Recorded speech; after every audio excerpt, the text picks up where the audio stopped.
evening.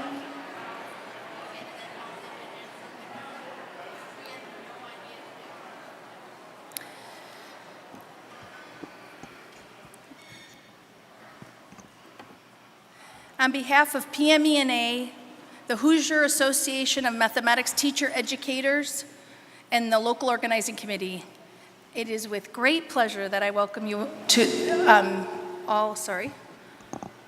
all to Indianapolis for PME-NA 2017.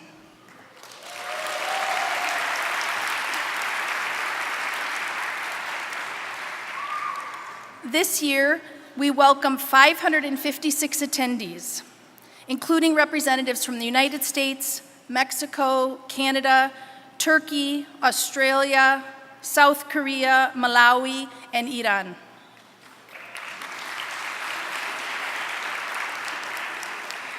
In attendance are 324 faculty, 213 grad students, 5 undergraduate students, and 14 K-12 teachers.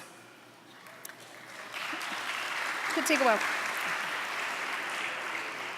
The conference program this year includes 5 exciting plenaries, 75 equally exciting, I'm sure, research reports, 142 brief research reports, 167 posters, and 13 working groups.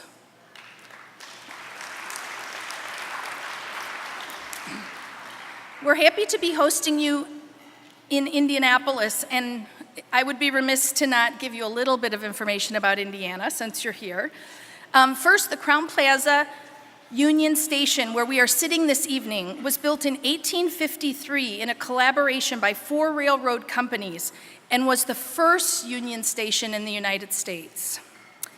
True to this year's motto, Crossroads of America, Indiana has more miles of interstate highway per square mile than any other state, and more major highways intersect in Indiana than in any other state. And those of you who drive and get lost in Indiana know that's true.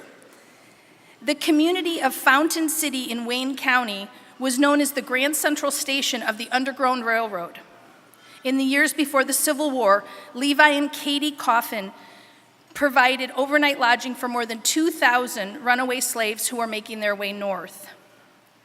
The first long-distance auto race in the U.S. was held in 1911 at the Indianapolis Motor Speedway. The winner averaged 75 miles an hour and won a first-place prize of $14,000. Today, the average speed is 167 miles per hour, and the prize is more than $1 million. A few announcements before we get started. We would like to congratulate our 29 registration scholarship awardees funded through the generous support of the PME-NA membership.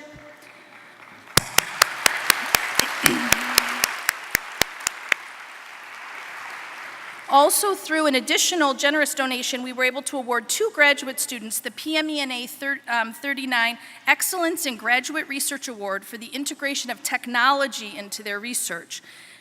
So if these people are here, Hua Young Lee and Jenna Odell, are you in the house here? There we go.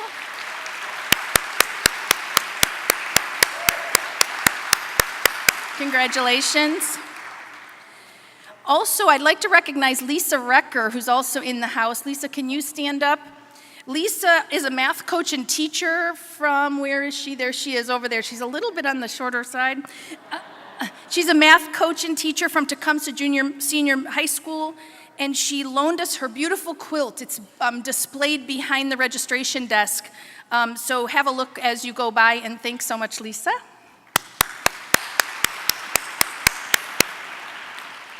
Just to let the grad students know as well, we have some exciting donated prizes for the raffle tomorrow evening. We have both textbook sets of CMP and CPM, as well as a copy of the hot off the press compendium edited by Jin Fakai. So make sure you go to get a chance to win the, woo, faculty are gonna show up there too maybe. Make sure check the badges at the door.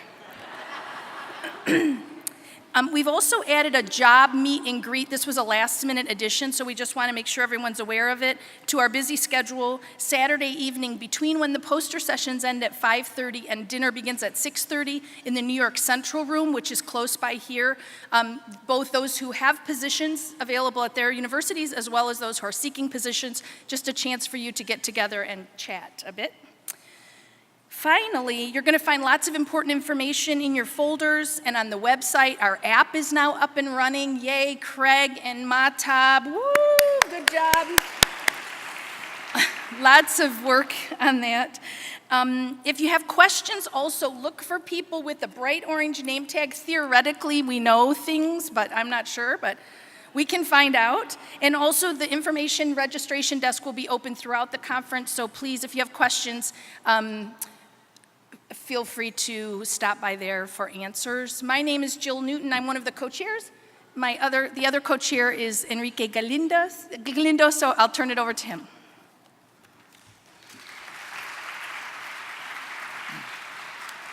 Thank you, Jill. Good evening. My name is Enrique Galindo. I work at Indiana University, and I'm very happy to welcome you tonight. I want to especially welcome our colleagues from outside the US, and in particular our two largest groups, our colleagues from Canada and our colleagues from Mexico. To our colleagues of Mexico, I want to say a little welcome in Spanish. Esperamos que se sientan bienvenidos esta noche. Agradecemos mucho que hayan venido. Sabemos que estando más lejos de México es más difícil, pero por favor háganos saber qué podemos hacer como organización para seguir aumentando el número de colegas mexicanos que participan en nuestra conferencia. Related to our colleagues from Mexico, we are going to have two rooms, one having sessions in Spanish. That would be Illinois Central. In that room, if you are making a presentation and you prefer to give your session in Spanish, there will be simultaneous interpretation. People can check headsets, and then it will be translated into English. We have another room, the Wabash room. In that room, some of the sessions will have slides in both English and Spanish. Check the online program for information. We are going to announce that next to the title of the session. And also tonight, during our plenary session, if you would like to take advantage of the interpretation from English into Spanish, you can borrow headsets from the back of that hallway, and you can benefit from that translation. I want to acknowledge our sponsors. When you have a moment, check page 8 from the PDF program or from the print program. That has a map of Indiana, and it lists all the higher education institutions that contributed to this conference with donations. Thank you very much to all of them. I also want to thank our local organizing committee. They really made this conference possible and actually contributed to the fact that Jill and I are still talking to each other, which is really good. Also, thank you to the staff of Purdue Conferences that helped us organize this conference, especially to Missy and Caitlin that were helping all the time. You can see them at the registration desk. And also to our graphics designer and website designer, Jenny. We will be taking some photos during the conference. You probably have seen different people with cameras. If for some reason you don't want to be in a picture, just move away or let us know. Now, I'm sure you really want to know more about Indiana, and I have a few more facts. We will actually see if we quiz you on this later in the week. But for example, if you like popcorn, you may want to know that about 90% of the world's popcorn is grown in Indiana. You may know the brand Orville Redenbacher popcorn. He started his business in Valparaiso, Indiana. Explorers Lewis and Clark set out from Fort Vincennes on their exploration of the Northwest Territory. Marcella Gruelle of Indianapolis created the Raggedy Ann doll in 1914. David Letterman, host of the television's Late Show with David Letterman, was born April 12, 1947, here in Indianapolis. Sarah Walker, who called herself Madame J.C. Walker, became one of the nation's first woman millionaires. In 1905, Sarah Breedlove McWilliams Walker developed a conditioning treatment for straightening hair. Garfield the cat was born in Fairmont, Indiana. His creator, Jim Davis, now lives in Muncie, Indiana. The Jackson Five, as well as the king of pop, Michael Jackson, found their beginnings in the small town of Gary, Indiana, north from Indianapolis. And Indiana University greatest swimmer was Mark Spitz, who won 7 gold medals in the 1972 Olympic Games. There is one more fact that has mathematical content. I'm going to save that for last. If you are from Indiana, you may guess what that fact is about. Some announcements. We will provide several meals. Please take advantage of those. We will provide Friday and Saturday lunch, Saturday breakfast, Saturday dinner. We will have snacks during breaks and appetizers during the poster sessions. I also want to say a little bit about a few rooms we have. We have a lounge room in the Illinois ballroom. That's where the poster session is going to be. That is a room that when the poster session is not in session, you can go there and do quiet work. If you'd rather talk to someone, then we have another room that we're calling the networking room, and that will be this alcove here in the back. When we don't have meals, that will be available for networking. There are a couple of rooms that are hard to find. Those are the Edison rooms. So if you have a session or are attending a session in the Edison rooms, they are right here behind you on the second floor. There are 2 ways to access them. You can access them through these stairs. It's 2 floors, so it's 4 flights of stairs if you go this way. There's also a small elevator just going to the alcove and around the wall, and there's an elevator to go there. We will also have a couple more rooms. There is a nursing room, L&N, and we have a board room that can be reserved for meetings. Just go to the registration desk. If you are having a poster, you can set up your posters the day of the poster session. There are 2 options. Depending on the number of your poster, you will be assigned either a table or an easel. And if you have an easel, you can set up anytime during the day. If you have a table, we prefer that you set up during the break prior to the plenary session in the afternoon. And there will be people from the local organizing committee there to assist you. During the poster session, we will also have a special visitor. We have NSF officer Sandra Richardson. she will be at a table answering questions from anyone who would like to ask questions. And then if you haven't voted in the steering committee election, still open, so you can vote before midnight today. You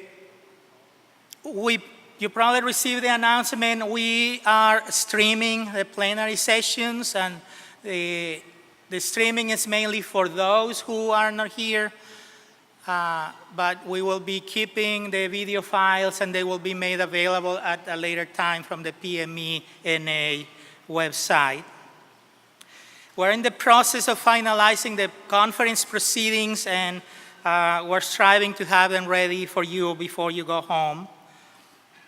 There are some sessions that have been canceled, and we will be announcing them in different ways. You can go to the online program, and if the session is canceled, it will be written next to the title of the session. There will be also announcements on the doors of the meeting rooms. So the last piece of trivia with math content, Indiana tried to introduce a House bill. This was House Bill number 246 in 1897. The House bill attempted to change the value of pi to 3.2. In truth, they were looking for a method to square the circle. It was introduced by amateur mathematician Edward J. Goodwin. A passage of the bill was more or less stopped by a Purdue professor, C.A. Waldo, who, upon being offered a chance to meet the genius who wrote it, said he had already met as many crazy people as he cared to. Waldo coached the senators, and when it came up for a vote, it was tabled in February 12. So it remains tabled. We don't know if it may be reintroduced at some point. You never know in Indiana. And now, to introduce our speaker tonight, we have Andrew Gatza, a doctoral student from Indiana University at Purdue University in Indianapolis. Thank you very much.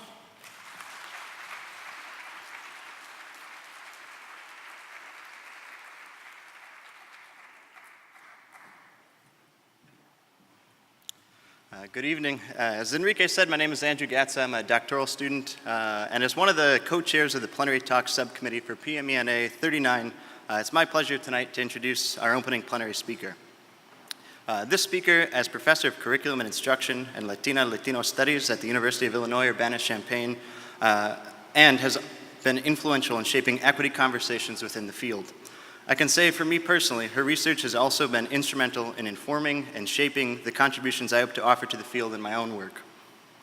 Her research interrogates the unearned privilege that mathematics hold in society and the roles that race, class, language, and gender play in teaching and learning mathematics so as to open up new possible relationships between living beings, mathematics, and the planet. Her current research projects include theorizing the roles of mathematics in relation to power, identity, the body, and authority in society, supporting mathematics teachers who engage their students in rigorous and creative mathematics and who are committed to social justice, and documenting moments of Nepantla and creative insubordination in the everyday practices of mathematics teachers. She's also served as a member of the writing team for the standards for preparing teachers of mathematics produced by the Association of Mathematics Teacher Educators. On a Fulbright Fellowship, she studied secondary mathematics teachers in Zacatecas, Mexico, where she was able to document the different cultural practices and algorithms used in Mexican classrooms. She earned the Excellence in Research Award from the Association of Mathematics Teacher Educators for the work she has conducted and the theories on equity she has offered to the field. Pace University recognized her as a distinguished educator in the pedagogy of success in urban schools, and Todos Mathematics for All recently named her the Iris M. Carl Equity Leadership Award. Her work has been published in journals such as American Educational Research Journal, Mathematics Thinking and Learning, Journal of Research in Mathematics Education, Harvard Educational Review, Democracy in Education, Urban Review, and Mathematics Teacher. So without further ado, please help me welcome Dr. Rochelle Gutiérrez for her talk, Living Mathematics, Towards a Vision for the Future.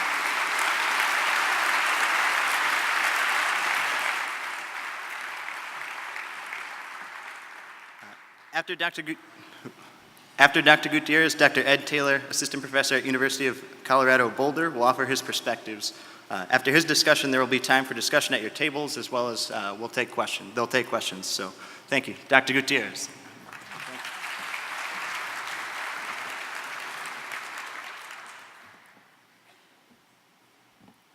Buenas noches. In La Quech. So I think slides are only, oh, they're coming up here. Okay, I was going to say, you're all going to have to turn around and look behind you. I'd like to start this talk recognizing that we stand and sit on stolen grounds. Indianapolis was home to many indigenous peoples, including the Miamis, Delawares, Shawnee, Kickapoo, and the most recent Potawatomi. These groups were forced to resettle elsewhere, and while our neighbor to the north, Canada, has undergone a lot of reflection and has developed the Truth and Reconciliation Commission and created a report that suggests there's particular action steps that the country needs to undergo to heal, the US is still far from acknowledging the genocide or seeking to make reparations. So I wanted to give a little bit of background about why I'm even talking about what I'm talking about today. In 2002, I wrote an article in Mathematical Thinking and Learning that suggested that I offered a three-part definition to equity. The first part recognized that until we can no longer predict the mathematical achievement and participation of students based on characteristics other than race, class, gender, performance in the dominant language, things like that, that we don't have equity. The second part of the definition suggested that all peoples need opportunities to have the ability to critique what's going on in society, to use mathematics in ways that move beyond just preparing for further school, for STEM careers, or for anything else that kind of aligns with this schooling enterprise. And the third part of the definition suggested that we also it won't be equity unless we're also thinking about our relationship with each other and other living beings on this planet and how mathematics is at all a part of that. So that was in 2002, and as I started to give talks about that, about the dimensions of equity and about things that were important to me at the time, I would sometimes get asked this question, well, so what does that look like if you took that seriously, if you wanted to say we had a different relationship between mathematics, humans, and the planet? And at the time, in the definition that I had written, I had said this is not likely to happen in my lifetime. But even so, it was worth trying to reimagine, trying to think of another possible relationship that we had. So really what I feel like I'm doing today is trying to hold myself accountable to say, okay, if we were going to take those ideas seriously, what might this really look like if we had a different relationship between living beings, mathematics, and the planet? Some of you may know that my work started kind of with this definition of equity, and there was a lot of conversation that I was trying to help for myself, was trying to help in my own understanding. In 2002, when I wrote that article, I remembered thinking, who am I? Who am I to decide what equity is? Why would anybody even listen to me?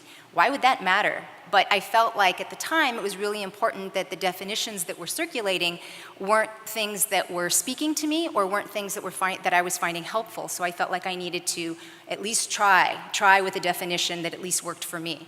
And those of you that may have heard me speaking over the past couple of years, I've been talking about rehumanizing mathematics and how we need to think about the ways in which mathematics can serve to dehumanize people, students and teachers in classrooms and outside of classrooms. And today, really what I'm suggesting is that we not just take humans as the center and we not just rehumanize mathematics, but we think about how we might center and kind of bring back the perspective of other living persons. And I'll just stop and say that when I say, who am I to do this work, I just want to acknowledge, I was born to Rubén Gutiérrez and to Josefa Pérez of Aguascalientes in Chihuahua, Mexico. My maternal grandmother was a Rarámuri woman. Also, people think of it as Tarahumara. And my ancestors are located in the Copper Canyon region of the northwestern part of Mexico. So for me, I think we need to start with what is the problem.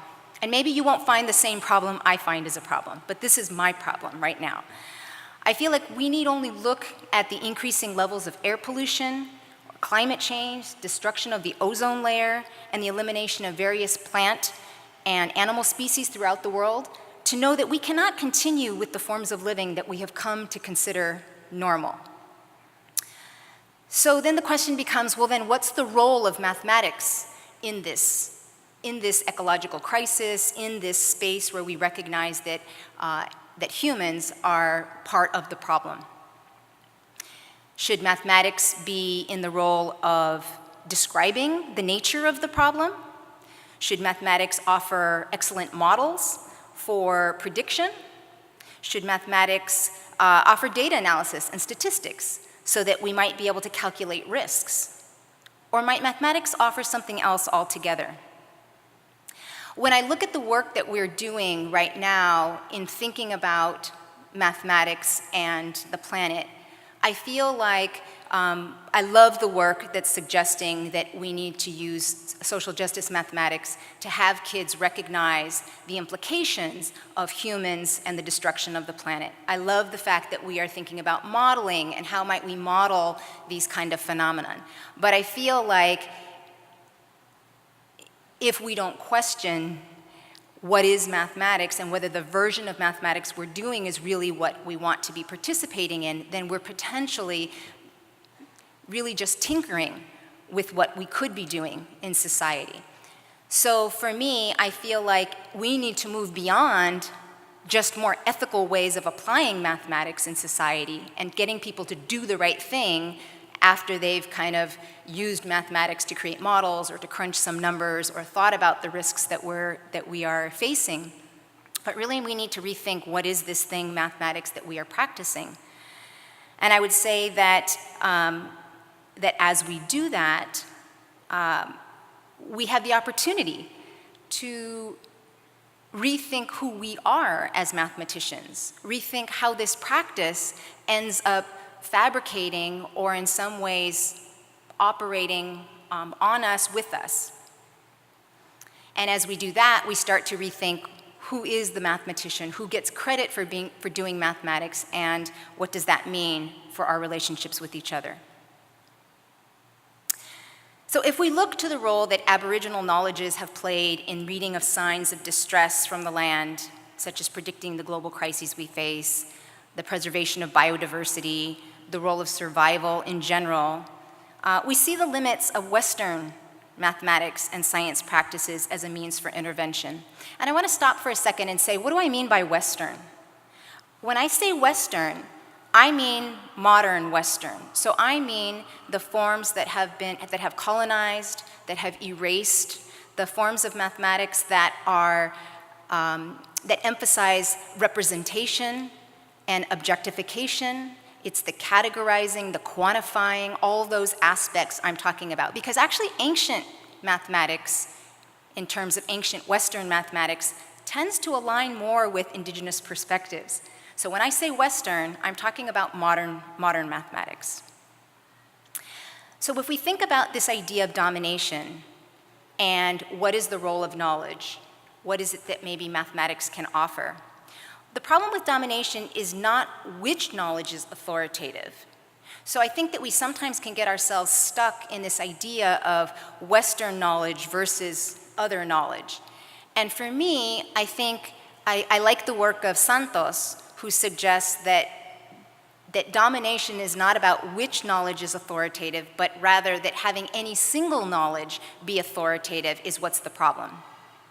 So it's important for us to unlearn what we think we know from a post-colonial perspective. Part of the reason why we need to understand other knowledges is because we need to think about how is it that we are unaware of how we know we may be thinking is superior to the ways that other people know, other persons know. And the other thing I like about Santos's work is that he reminds us that our ignorance is our own. It's not a general ignorance that cannot be known or is not yet known. It is our own ignorance. And when we think about the fact that mathematics is often in the service of trying to create this unity, this sense that all things follow mathematics, right? So we convince ourselves that mathematics has some kind of enduring truth, some kind of purity that goes beyond other forms of subjects that we may teach in school, or other subjects, other content that we may engage in life. We look at the fractal patterns in trees and waves that approach the ocean. We look at Fibonacci sequences in pine cones and in music, and in all these things we convince ourselves there's something unique about mathematics, and that maybe we shouldn't try to change that because there's something inherent in this thing, and that mathematics is going to provide for us this kind of unity of understanding our universe. But that's actually a fallacy, that any single form of knowledge can help us understand our world. I like the work of Kumashiro, who reminds us that all knowledges are partial and legitimate and contextual. And so when I think about the role of considering an ecology of knowledges, where an ecology of knowledges just basically means that we think about different knowledges for different purposes, and in what way might those knowledges come together and help us understand something. People sometimes think of that issue of you've got an elephant in a room, and you've got one person who's viewing a leg, or one person who's viewing a trunk, or something like that. So in some ways, I think that metaphor fits in the sense that some knowledges are going to help us understand particular things, and other knowledges are going to help us understand other things. The ecology of knowledges is destabilizing because what it does is it suggests that all knowledge is political. So we can't act as if it doesn't matter that I'm valuing a particular way of knowing, because valuing a particular way in some ways is suggesting that other ways should not be valued. And we actually have to be conscious of when are we trying to value multiple versions of knowledge. So if we take seriously the idea that knowledge is partial and is legitimate and is contextual, and that when we produce knowledge, it's ongoing and relational, elsewhere I've referred to this as conocimiento, drawing on the work of Gloria Anzaldúa, then mathematically, different ways of knowing, different knowers, and different forms of knowledge are all going to be part of this thing that is legitimate, partial, and therefore interdependent. So if we think about the fact that we're going to question what mathematics is, that's an ontological question. And in most ontological questions, we get into the philosophy of mathematics. But if you look at the philosophy of mathematics, the kind of work that comes up mostly tends to reify and continue to value a European perspective. So you might, those of you that are interested and are aware of the philosophy of mathematics might know people like Foucault and Lacan and Badiou and Deleuze and Guattari. But you might not know other perspectives. And so one of the things that I think is important is in bringing a different perspective and bringing and centering an indigenous way of knowing, it's going to give us a different way of thinking about the world around us. I want to recognize that by virtue of me saying in an indigenous perspective, that there's already the potential for you to think that there is a single indigenous worldview. And I just want to remark that within the US alone, there are 567 different peoples that are federally recognized as American Indian, and many more that are not recognized. That there are 62 indigenous groups within Mexico, comprising 13% of the whole population. and 634 First Nations in Canada. If we look to the role that Aboriginal knowledges have played in reading of signs of distress from the land, sorry, I'm rereading that, I'm not sure why. So for me, what's important is that if we take an Indigenous perspective, so when I say an Indigenous perspective, I want to recognize that in some ways, it's important for strategic essentialization. In other words, sometimes when we come together and we're trying to create solidarity to try to resist domination, it's actually important to come together and to seek ways in which we are common and not necessarily to pay attention to those differences. So while on the one hand, all Indigenous knowledge is grounded in place, it's grounded in the lands, it's grounded in the people that are there, and so there is no kind of universal Indigenous knowledge. There are ways in which people view the world that are common, and that's kind of the piece that I'm drawing upon. One of the issues that is important across different Indigenous perspectives is the idea of who is a person. So from an Indigenous perspective, persons are living beings. So they include humans, but they also include living beings like plants and animals, rocks, bodies of water. And from an Indigenous perspective, elders have reminded us that we are part of a system of intelligent and sentient beings with interconnected spirits. So the idea that a rock is living means that I have a relationship with that rock is connected to me spiritually, and that we're part of something larger in this cosmos.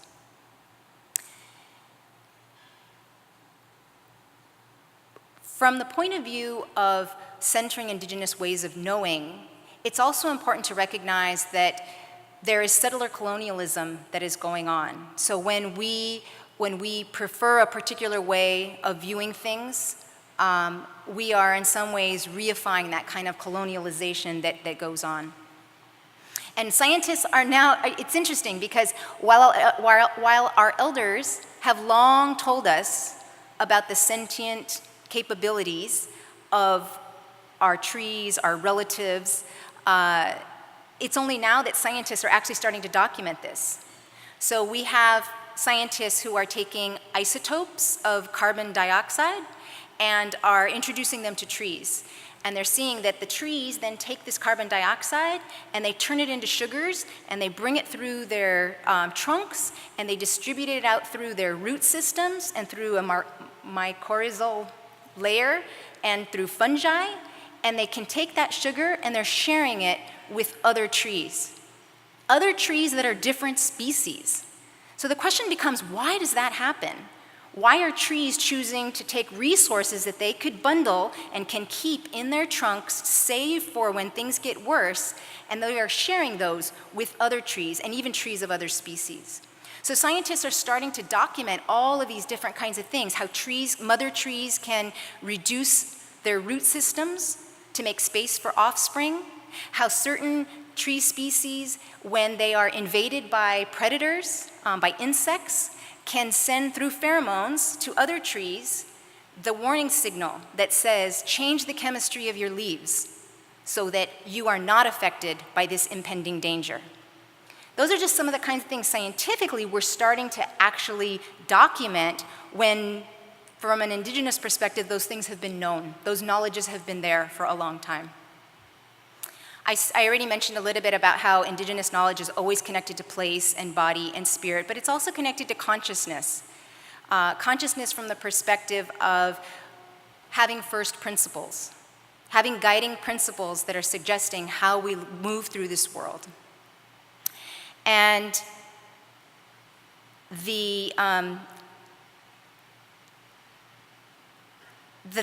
one of the important things about that definition of persons, including more than just humans, is that when we break with that human, non-human binary, that's consistent with queer theory that suggests that, or recognizes that violence is justified when some people are viewed as more human than others.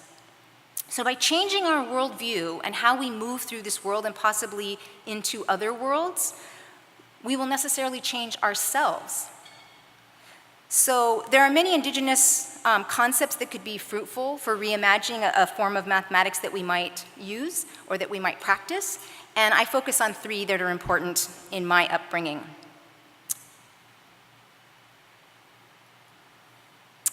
Brayboy and Mon remind us that indigenous communities have long been aware of the ways that they know, come to know, and produce knowledges, because in many instances, knowledge is essential for cultural survival and well-being. In that sense, indigenous knowledges are processes, and they encapsulate a set of relationships rather than a bounded concept, so that entire lives represent and embody versions of indigenous knowledge. The concept of survivance that's used in Native literature is something important for us to take note of, because when we tend to think of resistance or survival or some of these other words, survival alone kind of perpetuates this idea from a colonized perspective that we get by, that we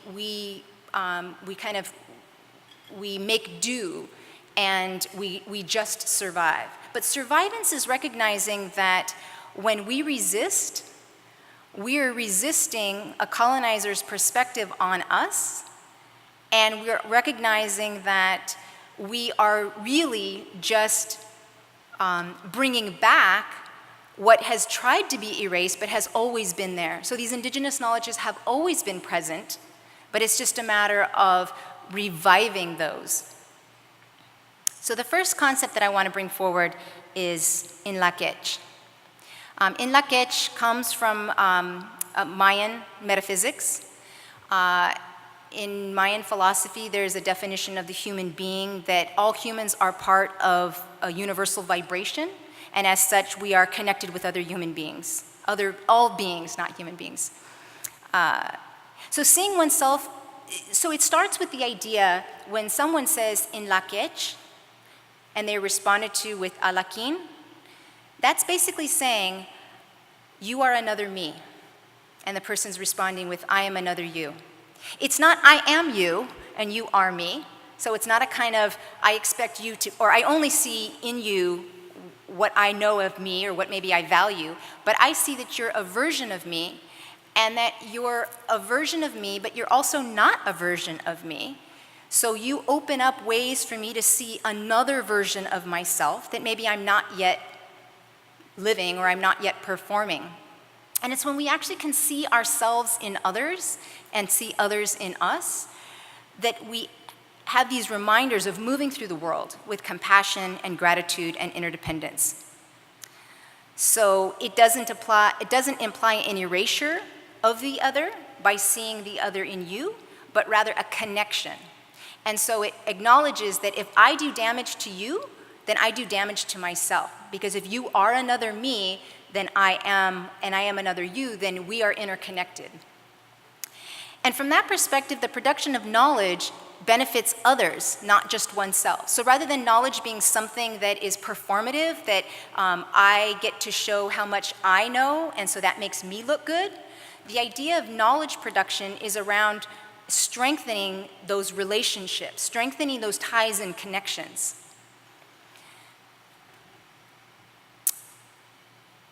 Also, it's not the idea of Inlakech is not a description of reality, but it's more a way of how do we move through the world. So again, based on metaphysics, it's one of the first principles. So the second concept I want to bring up is reciprocity. And some of you may feel like, oh yeah, I know what reciprocity is. That's when you give and take. Somebody gives you something and you give them something. And on the one hand, that's somewhat true. Reciprocity recognizes that different persons will always have different strengths and different needs. And so we rely on each other to attend to those needs, to attend to those strengths in different ways. But reciprocity, from my perspective, is not reciprocity for other people, it's reciprocity towards another. And that's a different perspective. Reciprocity for other people is in some ways seeing that person as in need, as needy.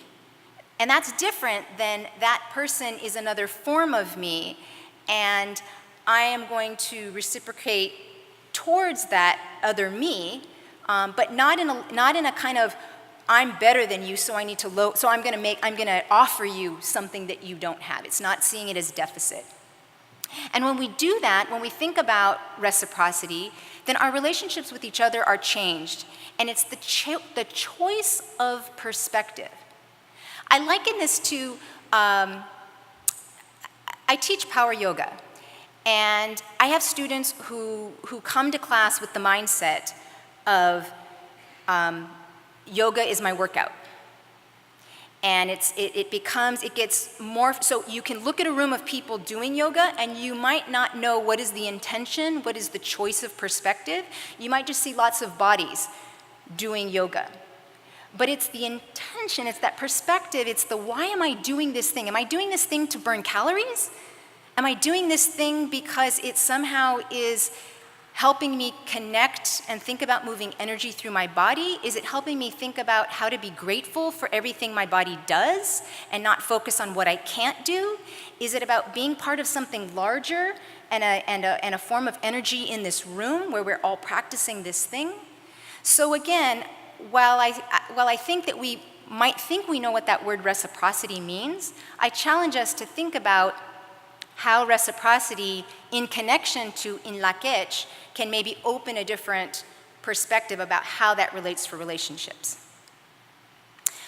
As a botanist and a member of the citizen Potawatomi Nation, Robin Kemmerer weaves the view of a scientist with an indigenous view on the role of reciprocity.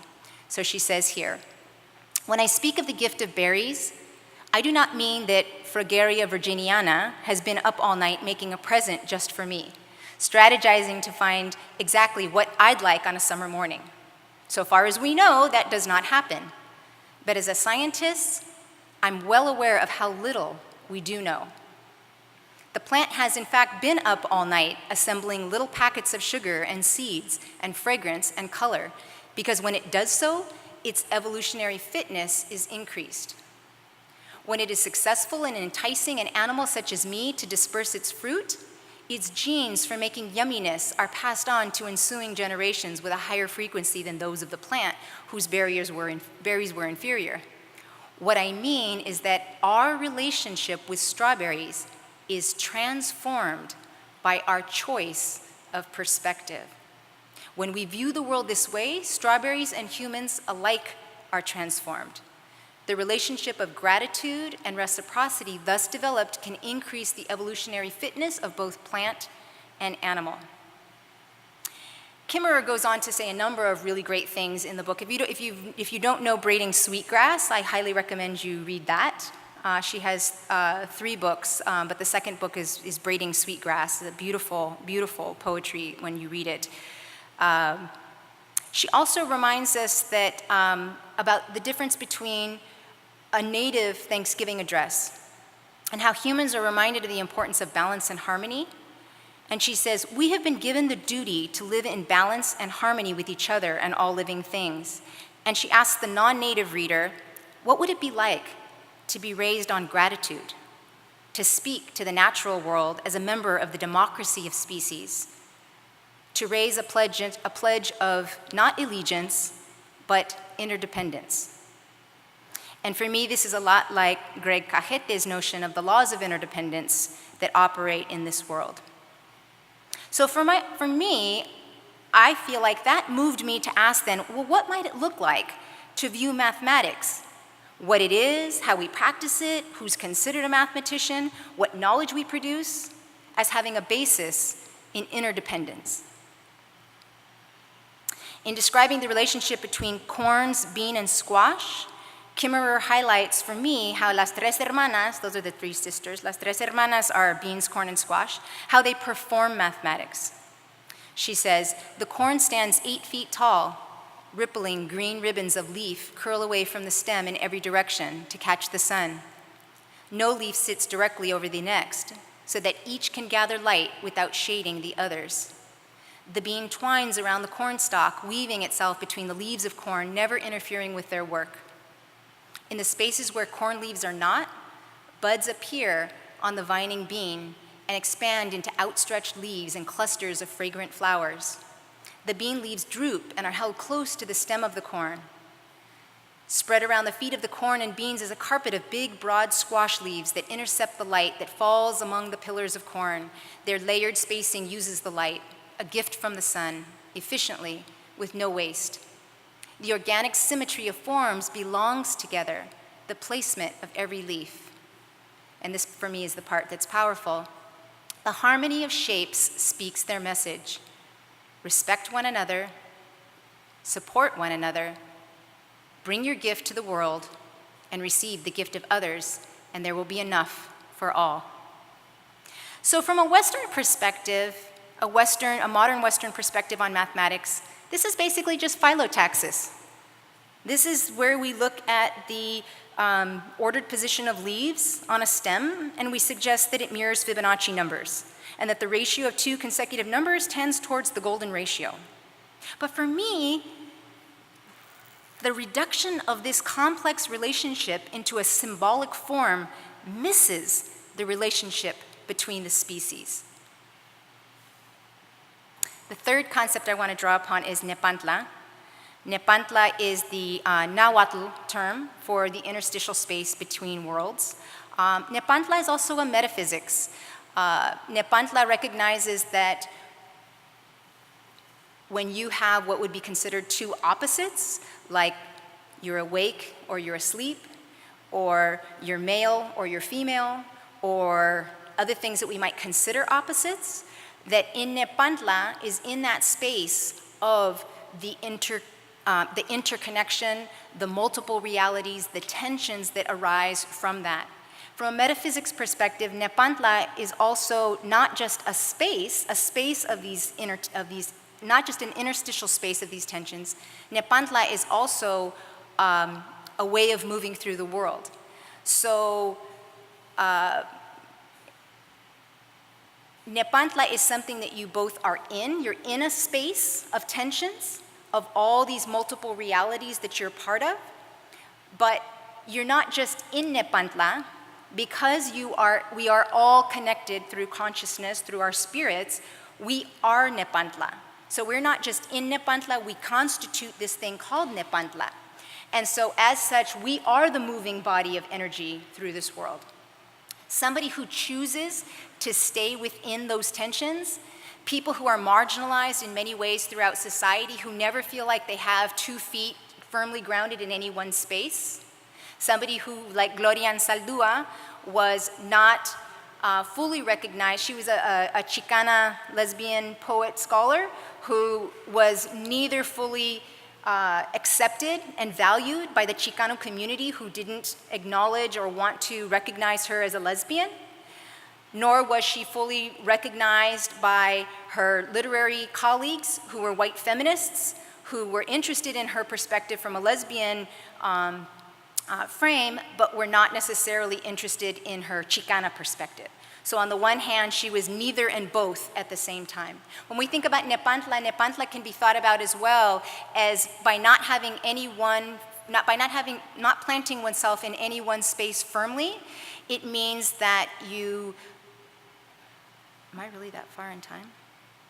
It means that you, it's like walking, where in walking, you have 1 foot, you have 1 foot, you have 1 foot. I'm never fully stopped and grounded in any one space. There's constant movement, right?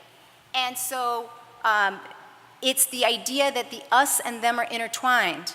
Gloria Anzaldúa refers to this as nosotras, where nos is the us and otras is others, and where there's an interdependency, where both of those words depend on the other to construct their meaning.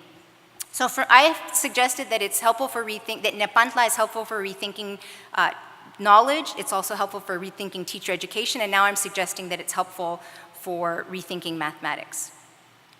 I think it's helpful in rethinking mathematics in the sense that we tend to think of mathematics as this universal endeavor. It's this thing that everybody does and kind of does it the same. And yet we know from the perspective of ethnomathematics that all cultures, all peoples do mathematics in particular ways for particular purposes, and that they're not the same. When you start with different axioms, when you start with a different view of what is time, what is space, if you start with a different set of why am I even doing this thing, you're going to get different versions. And so on the one hand, we can say that Nepantla helps us because mathematics is both universal in the sense that there are some things that seem to be produced across different cultures, but at the same time, they're not universal. So they're both, mathematics is this practice that's both universal and not universal, maybe at the same time. So what if we take those three concepts and we try to put them together and think more about what that means for mathematics? So I'm calling for a radical reimagination of mathematics, a version that embraces the body, emotions, and harmony. That word is pronounced Mathematx. The X has multiple meanings. The X is pronounced sh to honor Nahuatl language. The reason that it's not pronounced X, many reasons why it's not pronounced X. If it's pronounced X, it still sounds like Mathematics, which sounds like Mathematics, which is the same thing we always have. So to honor the fact that orally we want to distinguish between these two things. The X also means that Mathematx is constantly evolving, it's ongoing. That X is a variable, that means that that ending can be anything that we want.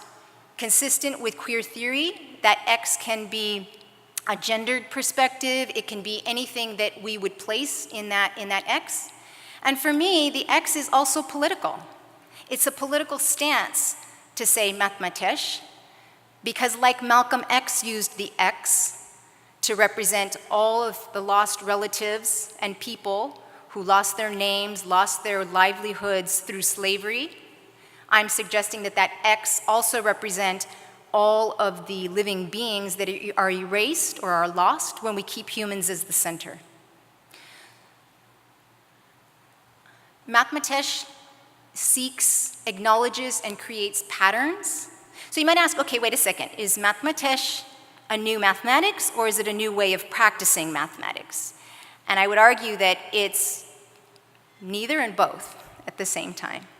So for now, because the way that we practice mathematics is still evolving and hasn't come to the version I would like as Mathematx, I would say Mathematx right now is a set of guiding principles for moving us forward and thinking about how we might practice mathematics.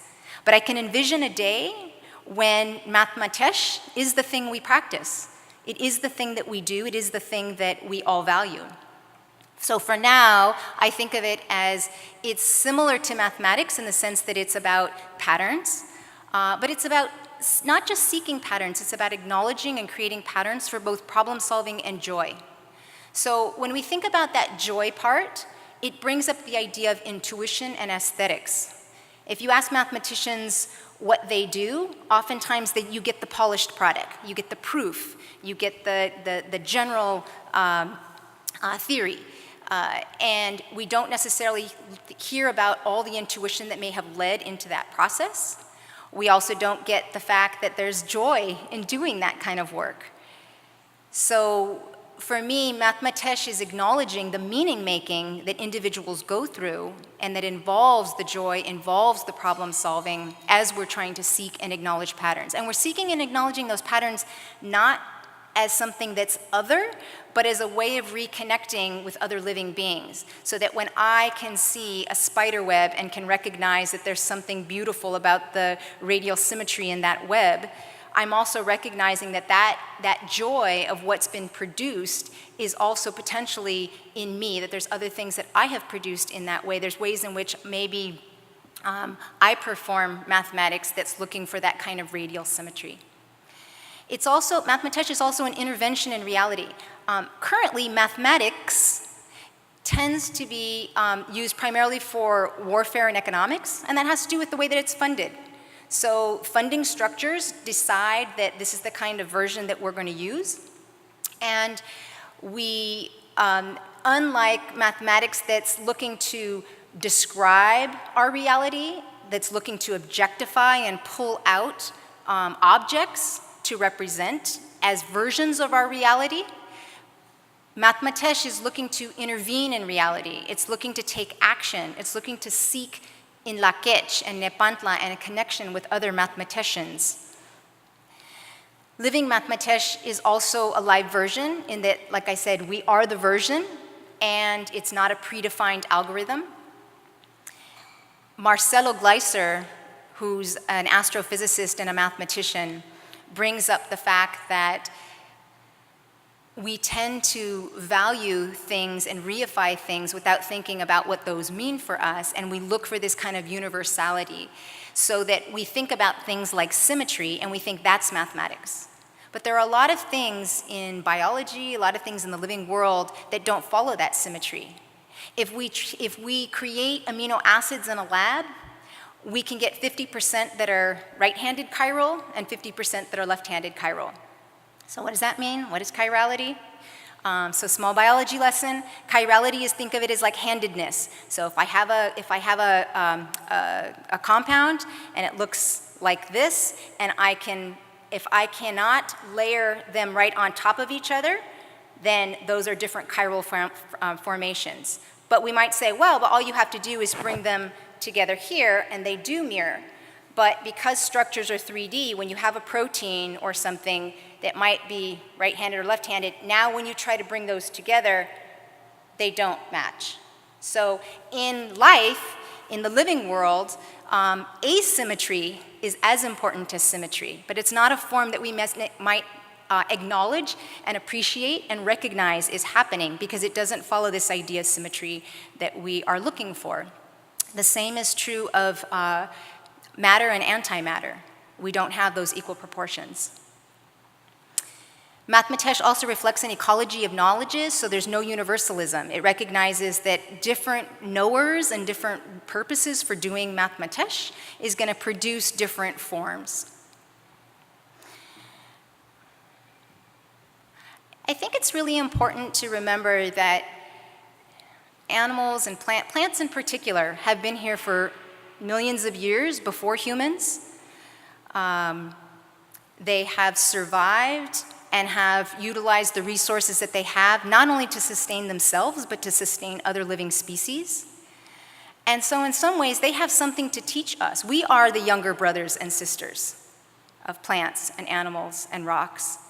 And when we reflect on this ecology of knowledges, it's pretty powerful to think about, wow, there's another group out there that might contribute for us different ways of doing mathematics that we don't currently either understand or even know how to think about. The idea, some people might just say, well, you're basically, this Mathematx thing is basically just ethnomathematics, but include all living beings, right? And in some ways that's true, but in some ways it's not.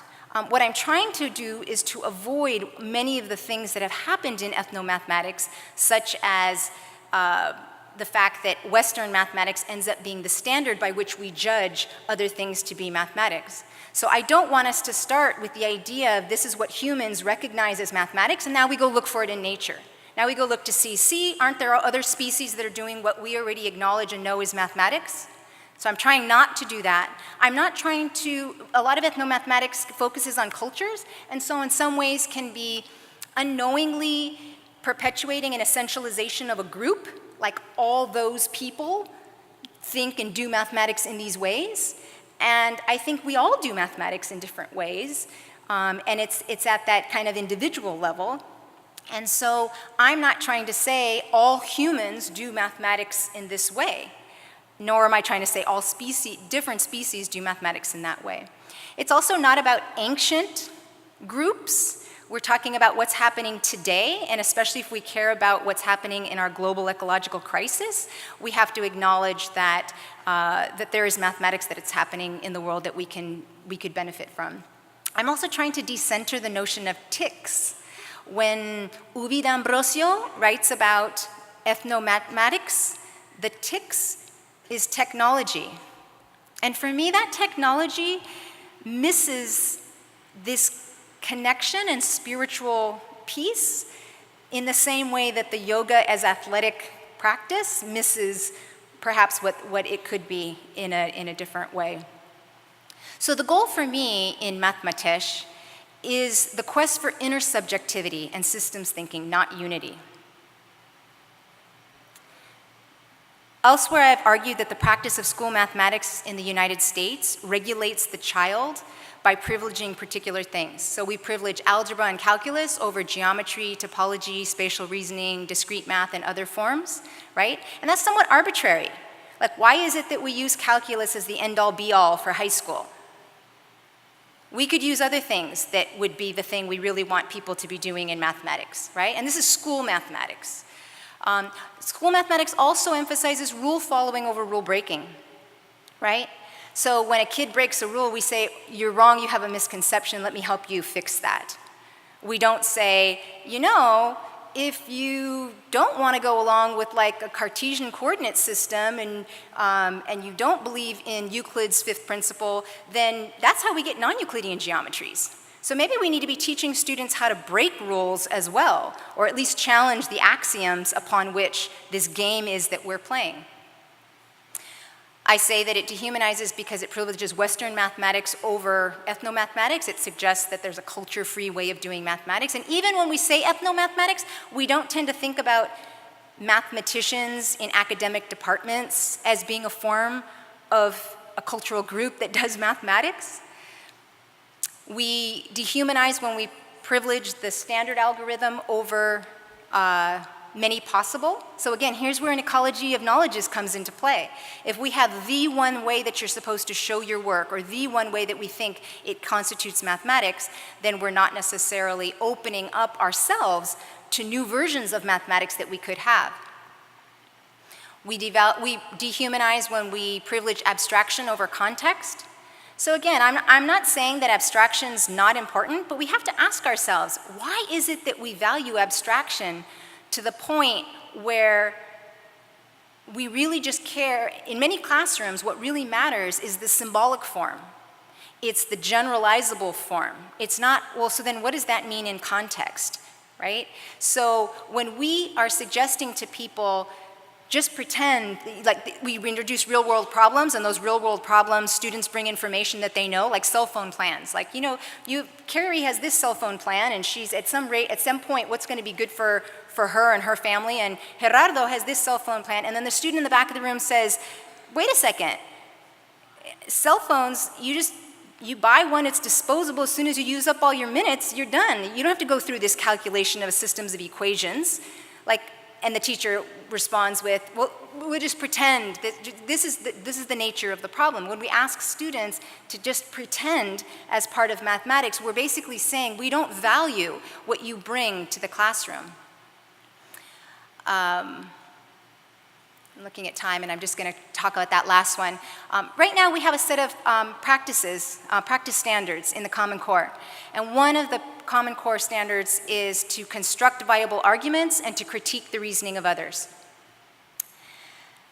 So this critique the reasoning of others bothers me when we don't first ask students to appreciate the reasoning of others. So we get in this mode of what a mathematician does is create their idea and then be prepared to convince other people that my idea is the right idea, right? And we have versions of this when we think about lesson planning and how our teachers prepared to develop their lessons. We say, anticipate students' misconceptions, right?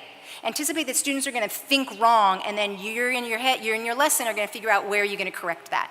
That's critiquing the reasoning of others already without appreciating the reasoning. And as I've said in other presentations, students don't have misconceptions. Students have conceptions, and those work for them until they butt up against something that it no longer makes sense. They're only misconceptions when we aren't honoring that in la quech, when we aren't saying, I first want to stand in your shoes and understand how this makes sense for you, because clearly it makes sense for you. So we tend to think right now, at least with respect to school mathematics, that these persons are doing mathematics. And if we start to think about rehumanizing mathematics and all the different ways that people could do mathematics, we start to see that these persons are doing mathematics or have done mathematics. And if we open our minds even broader, we can see that these persons are doing mathematics. So what are some implications for Mathematx in terms of teaching and learning? If we begin with the idea that we're trying to seek in Lakech, that we're trying to honor others, seeing others in ourselves, seeing these windows and mirrors that we have available to us, then that means that it's not likely to happen in school buildings. If students are needing time to relate with other than human persons, they need to be able to see patterns that exist outside of themselves. They need to be in places where they can actually interact with other than human persons. And that means thinking about your role of learning as walking alongside of others. I say the window mirror there in the sense that all persons should be able to, at least with respect to learners should have the right to have their learning experience speak to them, affirm a piece of them, which is the mirror, but also stretch them to become something else, potentially, which is the window. When we think about living beings and biology in particular, it's fascinating when you look at biology, because every single unicellular or multicellular organism demonstrates a form of Nepantla. Every living organism has a set of rules it starts to follow, and then it creates new rules. Spontaneously, it creates variation from whatever supposed code that it has. So it represents this idea of robustness. So when we think of a species, we think that's a pine cone, or that's a sunflower. But every pine cone and every sunflower is different. So we have this robustness with plasticity at the same time. So now we need to think about, if most of our mathematics has been based on physics, which we would say that there's certain laws in physics and that those things generate particular outcomes, now maybe living beings are going to give us new models and new structures to be thinking about. Now, if we appreciate Mathematx, students are going to need to engage in that aesthetic experience, that it's not just going to be about problem solving, that it's also going to be partly about joy. It's partly going to be about affirming the self and the others in this interconnected way. And the change in perspective and intention is important, because we have people in laboratories that are doing what's called biomimicry. People familiar with biomimicry? That's where scientists or mathematicians, different groups, are looking at how insects, how plants, how all these different living beings solve problems. And so if you look at termites and you think about how are they able to create internal cooling systems in buildings, now architects are taking that and they're saying, how do we do what termites do in buildings so that we don't actually have to have an electrical system that's pumping air and that's doing particular things? Geometers are looking at the ways in which plants and insects package themselves, and they're looking at Miori folds, and they're saying, if we take these Miori folds, we can launch a very compact package into space. And once it gets into space, we can unfold that package, and now we can block light so that when we want to take photos of what's in space, we have some control over what we're actually doing. And I would argue that that form of biomimicry is really just kind of a utilitarian perspective. This isn't necessarily, it could be that the scientists and the mathematicians who are doing this work come to appreciate and honor and respect other living beings. But I think a lot of people are just kind of appropriating the cultural practices of these other living beings for their own purposes, without that piece of intention, without that connection. So the role of teachers changes with Mathematx. Rather than teachers being the kind of ones who are offering knowledge, now teachers are alongside of students in their journeys. Now teachers are trying to help draw out from students what they intuitively already may know, and they're encouraging students to further question their relationship with others. They're not likely to have the answers to what's the relationship or pattern in birdsong, or how is it that animals come to relate to insects so that they can, what proportions they need of a particular kind of plant to self-medicate. They're not likely to have those answers. The other part that's important in Mathematx is the idea of uncertainty.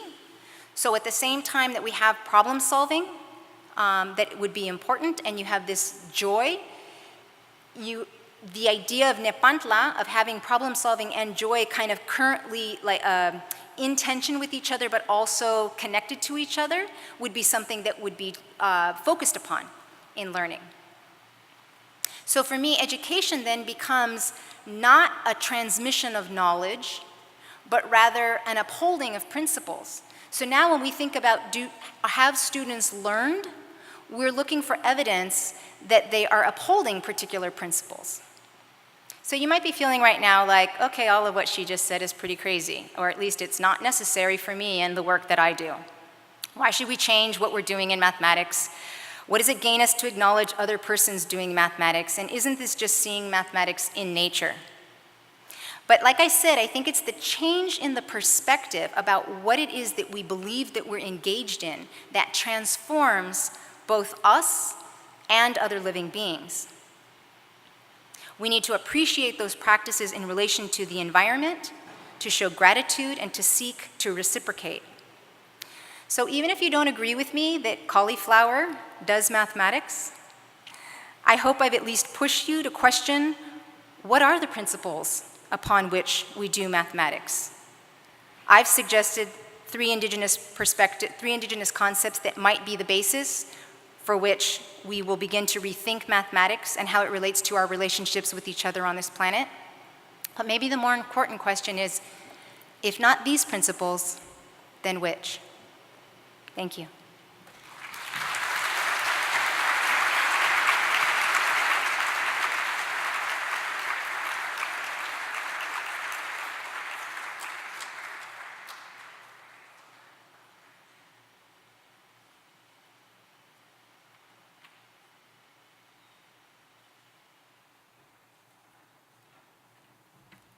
It's okay to close this. All right.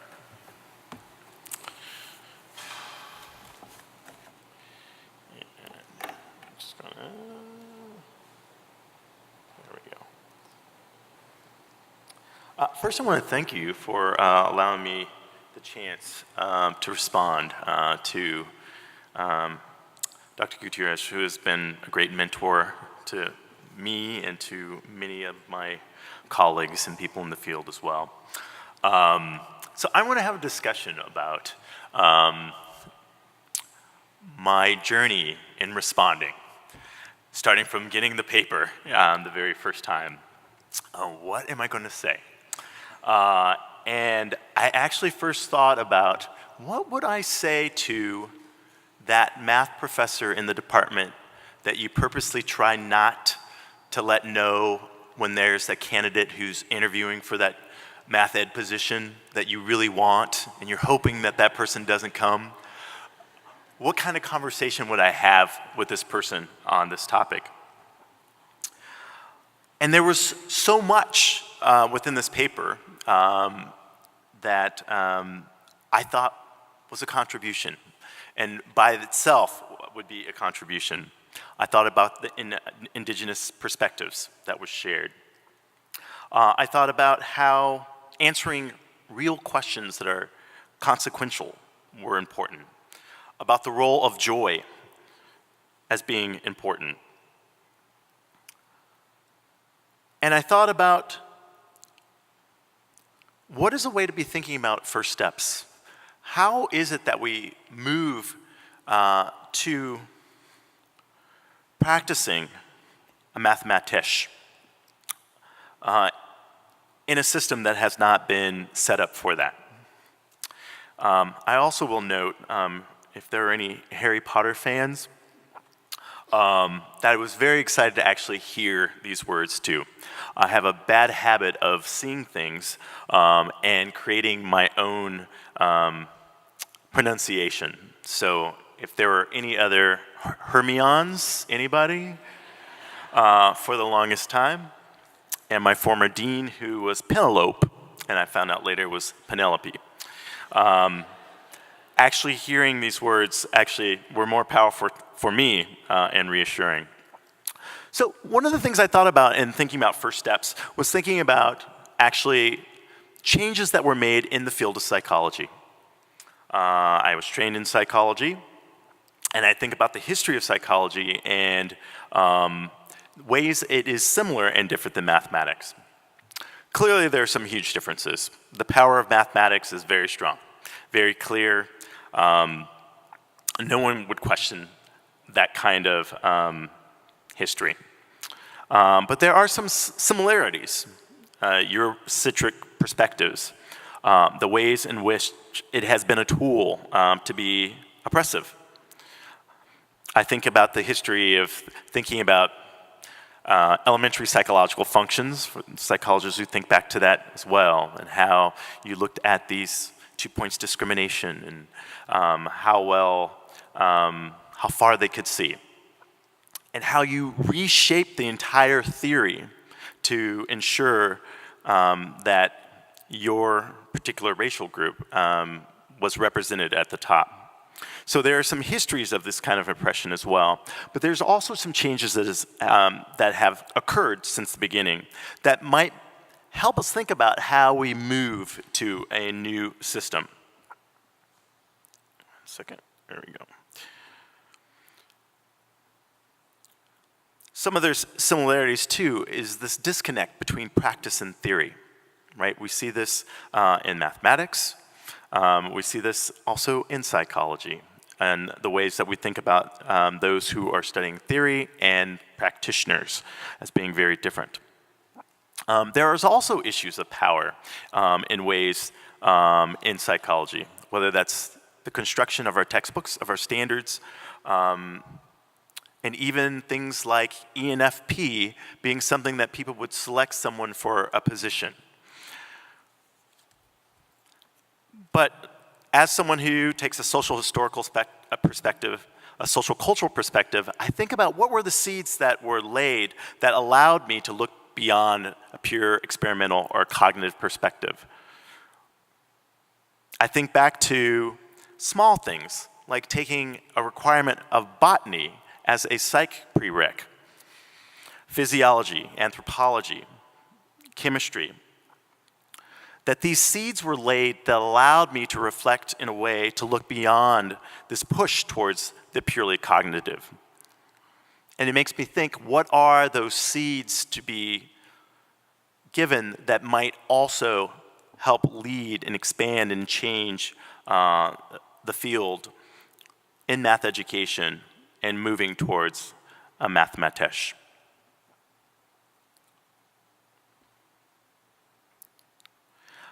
Thinking about that also, and this is actually, it was nice to hear Rochelle bring this up too, thinking about giving students opportunities for multiple solution strategies as opposed to multiple solutions, which are different. And I think the latter is something that we don't see as much.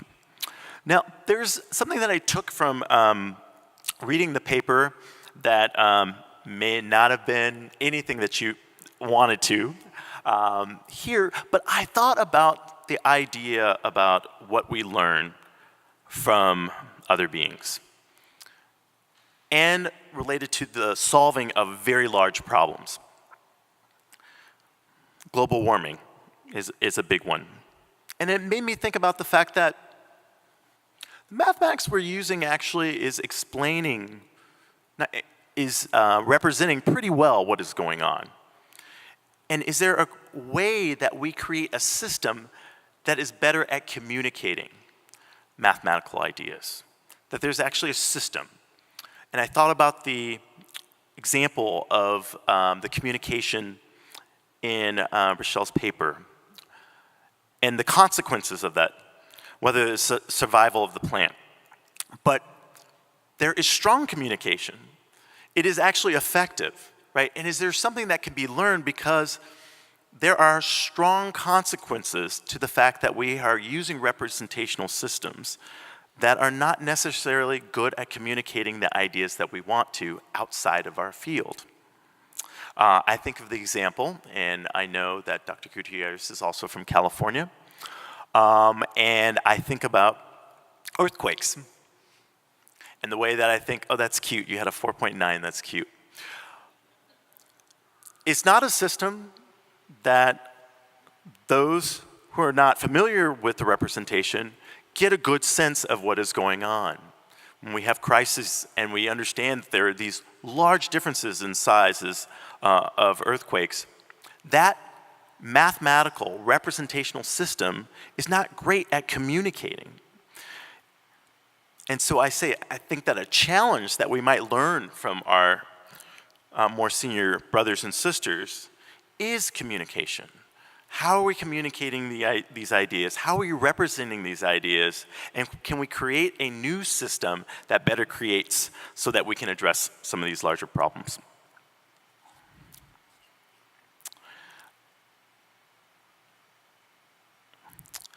I also wanted to talk about the role of technology.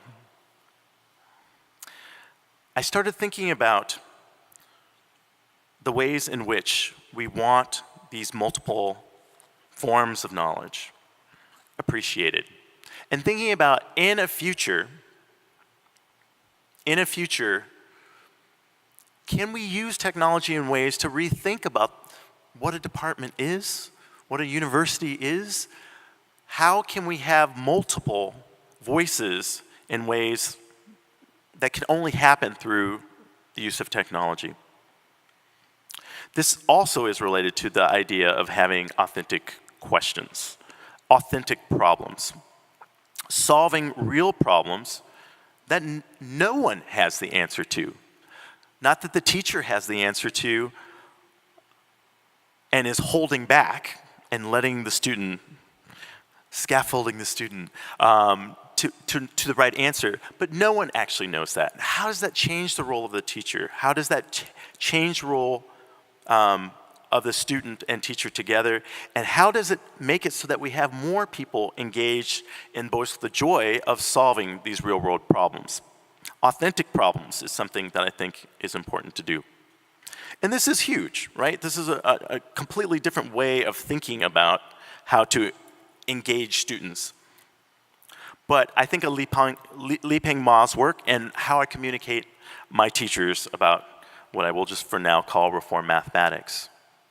I say that you are the generation that it sucks for. You didn't have this. You need to know it. Your students will know it, and when they become teachers, it won't be an issue.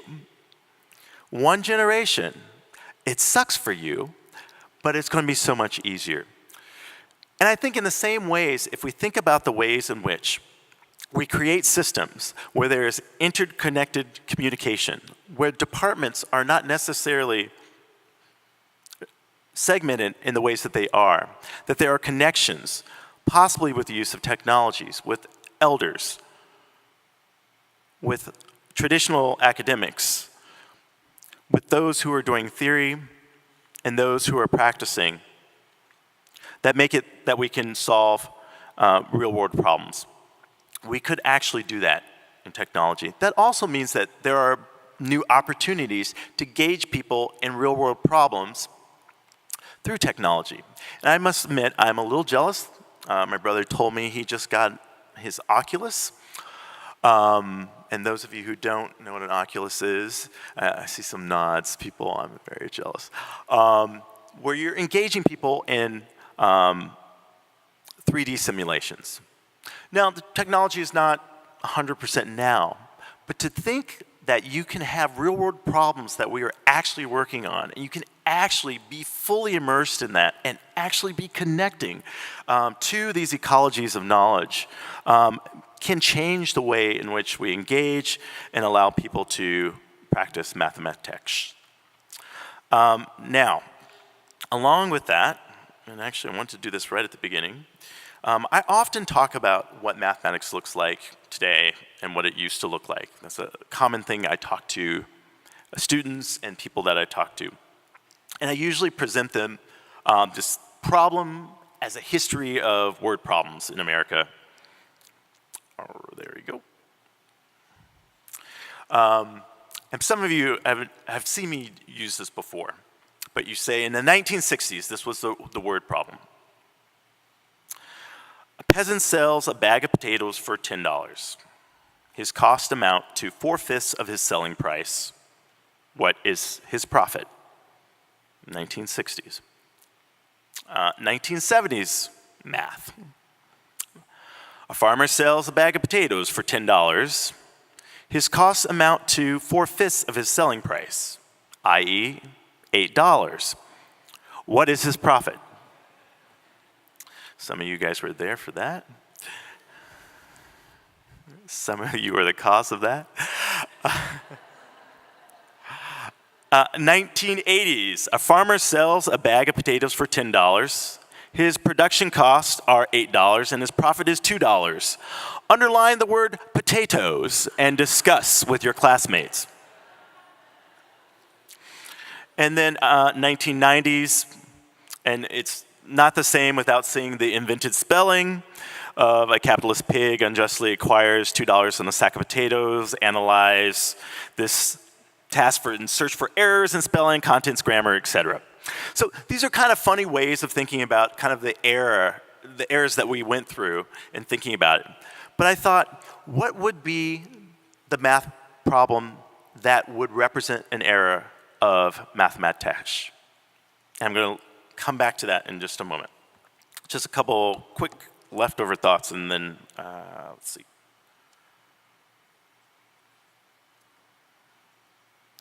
Okay, actually, I'm going to leave it right there then. So coming back to that problem, I would say that you don't do the word problem. That's what it looks like. You are actually engaging in ecology of knowledge, where you are actually on a farm creating potatoes and solving a world hunger problem. We can both deeply engage in rich mathematics that is meaningful and answer real world problems as well. And I will end by saying the idea of thinking about this, Mathematx really changing the way that we think about it, is both frustrating and exciting. And that's Napantla. Thank you.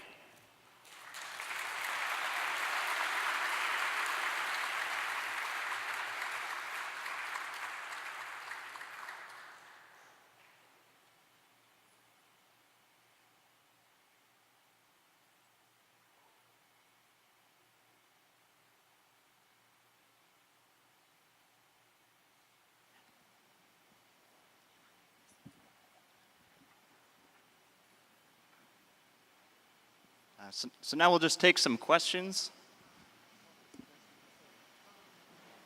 Do you want to head up to the podium? Yeah, both leaders. Yeah, so we've got 2 microphones. If you got a question, just raise your hand and we can come around and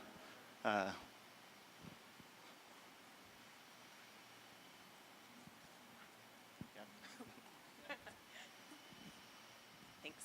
Hi, Rochelle. I'm wondering how you might answer Ed's last question about solving a problem in this space of Mathematx. He sort of talked about it as you wouldn't pose a word problem, but you'd be on the farm and you'd be engaged in those practices. But I'm curious how you might respond to that question that he posed for himself.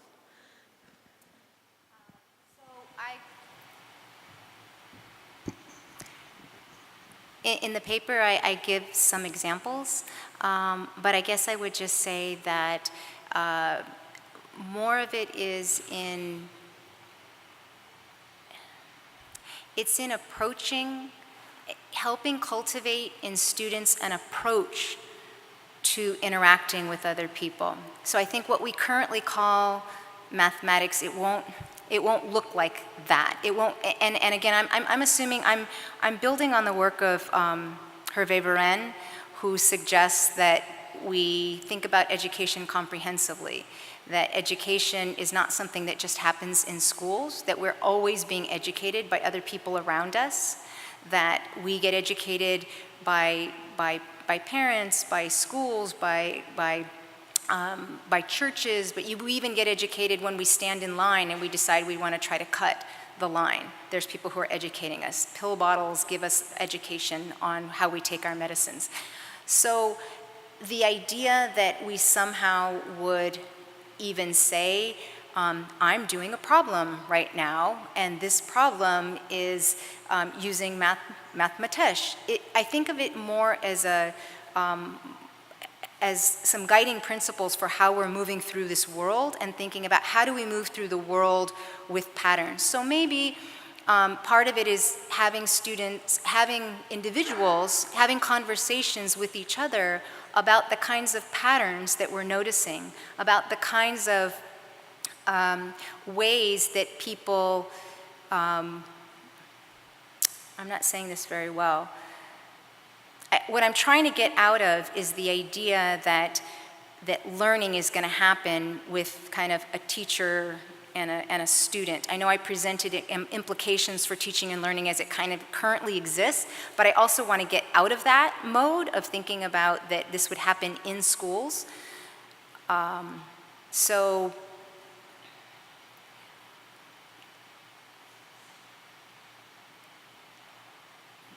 I guess I'm still in that mode of trying to think for myself what that would look like in practice.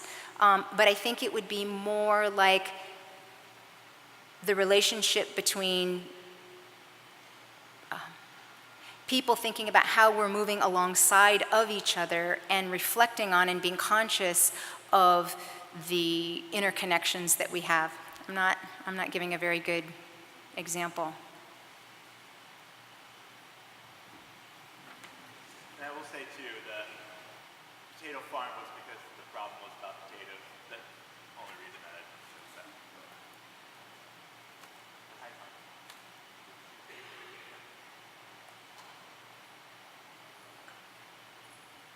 Thank you. Oh, thank you so much. Oh gosh, hello.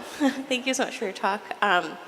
You referenced like the philosophy of mathematics and the ontological things. And so when you did that, I started thinking about like all the articles and all the YouTube videos that sort of position like, is mathematics discovered or is mathematics created? And then I was sitting there like wondering curiously, like, I wonder what Rochelle would say. And I was like, I bet neither of those things. And so I guess I just have a curious question. I'm sure you thought about this a lot since you referenced it. Oh yeah, yeah. So I think that we often have this kind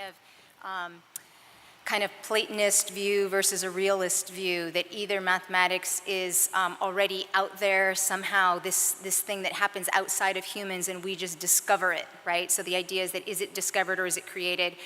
The created part is from a realist perspective that suggests, no, we actually just see the mathematics that we want to see. We already have in our heads this thing that we're looking for, and so that's how we name it. So when we see that there's mathematics in nature, we're identifying particular things we already think we know, and we're just pointing out those things, but there's other things that we could have paid attention to that we chose not to. So the idea is which of these two really is prominent, and I think it's both and neither at the same. I mean, I think it's Nepantla. It is both, that there are aspects by which what we choose to pay attention to becomes salient and becomes this thing that we are acknowledging and doing. But there's also things that are happening with others. So for example, if there are things that plants have figured out before we came, then it's in the interaction between us and plants. It's not that there was some predetermined thing that plants were supposed to do. I was talking about that spontaneous variation and the plasticity along with the robustness. So I feel like it's in the interaction between humans and other living beings that gets us to that place. And so it's neither one of those, and yet it's both of those at the same time.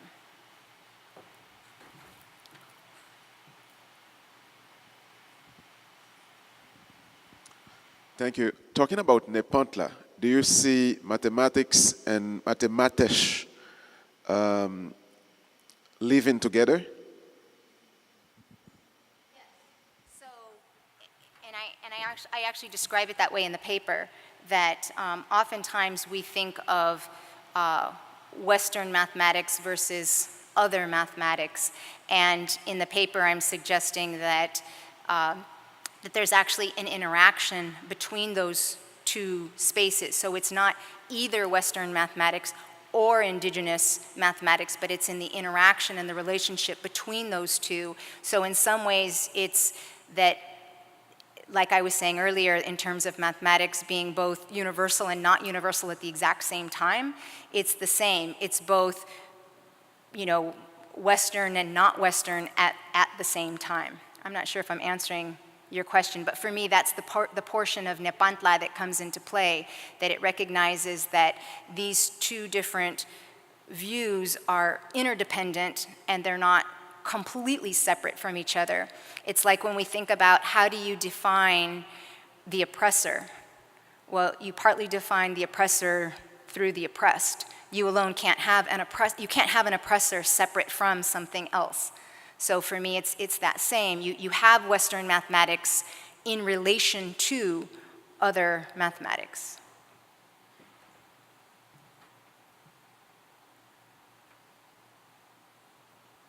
Any other questions for Dr. Gutirez or Dr. Taylor?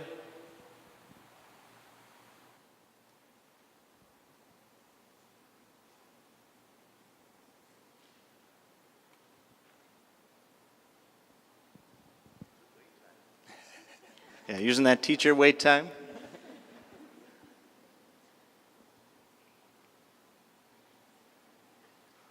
All right, well, why don't we give them a round of applause again?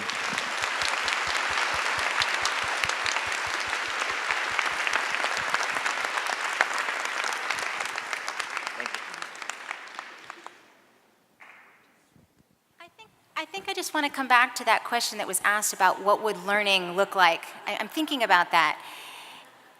And I think that, again, I think we may be caught up in this idea of representation, that when we think about what learning looks like, that it should look like something that we can describe. I'm not sure that we actually can describe it in the ways that map onto what we currently do. I think that's the problem that I'm having, is that in the same way that if I tell you what to look for in a yoga studio, it's not going to be there. It's not going to be a kind of physical representation that we can kind of articulate. I think it's something that's internal, and it's a way that in some ways only the learner themselves would know that this is education.